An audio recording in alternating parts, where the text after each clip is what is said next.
Alors aujourd'hui, je te montre une version complètement bluffante de ma mayonnaise fait maison, sans œufs, sans huile, mais alors pleine de goût, et riche en protéines et ultra simple à faire. Alors je commence avec 120 g de graines de tournesol. Et si tu le souhaites, je te donne d'autres alternatives en barre d'informations. Je verse le tout dans mon robot mixeur.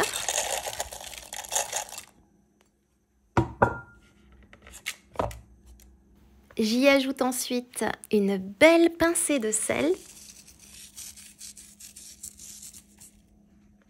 et une cuillère à café bombée de moutarde. Tu peux choisir une moutarde à l'ancienne ou lisse, c'est comme tu veux. Et si tu n'aimes pas la moutarde, tu peux la remplacer par 2 cuillères à soupe de jus de citron. J'ajoute ensuite une cuillère à café de curcuma en poudre. C'est lui qui va donner cette jolie couleur dorée et en plus c'est ultra bon pour toi. Et je termine avec un peu de poivre noir. Tu peux aussi utiliser du poivre noir de l'Himalaya qui a une note légèrement soufrée qui fait penser aux œufs. Et j'ajoute 125 ml d'eau citronnée tout simplement. Et là, on mixe environ 4 minutes pour affiner la texture au maximum. Tu vas voir les étapes du mixage à l'image. Au début, c'est granuleux, puis petit à petit, la texture devient plus lisse et plus crémeuse.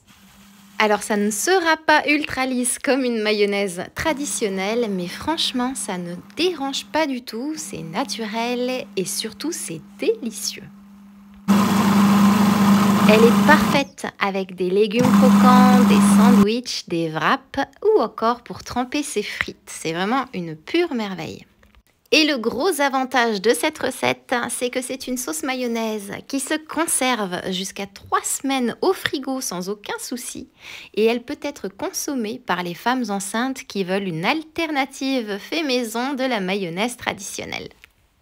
Bon, et la question que je me posais à ton sujet pendant que je préparais cette délicieuse sauce rapide était la suivante.